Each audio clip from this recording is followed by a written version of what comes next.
I actually had two literacy learners during this period, and I will introduce them both. My literacy learners went to Waverly Middle School. I am changing their names for their safety. My first literacy learner was Jackson. He was an 8th grader, and he was a sports kid. He played on the football team, and he was trying out for the basketball team.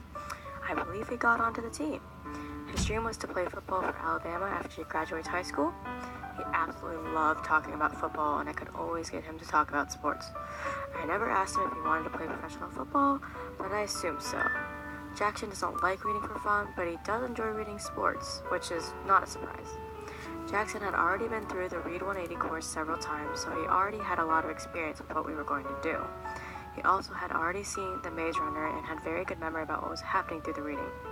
He was familiar with many comprehension strategies, and he didn't seem to have much difficulty with any of them. He had told me that he was in Read 180 program because when he took his literacy test at the beginning of the year, he didn't try, so he got placed in Read 180. He took it again recently and he passed, and then I was introduced to my second literacy learner, Nathan. He's a 7th grader at Waverly Middle School. His favorite subject in school are math and science. He enjoys football and soccer. He also doesn't read for fun, but he likes reading the I Survived books or other books about natural disasters.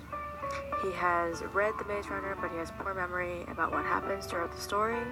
He has not been in the Read 180 program before.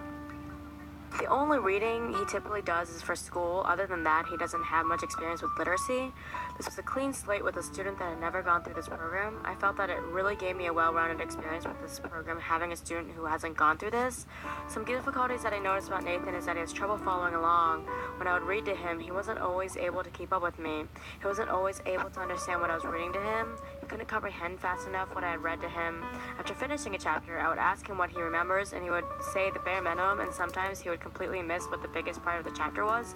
When we first met, I had him read one chapter, but he told me that it would help him better if I read to him, so he could practice following along while someone read to him. I was impressed that he told me exactly what he needed. We worked on several comprehension strategies. It was difficult the first few times to try and catch him up and incorporate some comprehension strategies. We worked on writing down 2 things he learned and 1 question he had about what would happen next. We also worked on Venn diagrams. Both strategies tested whether or not he was understanding what was being read. I enjoyed my time with my literacy learner.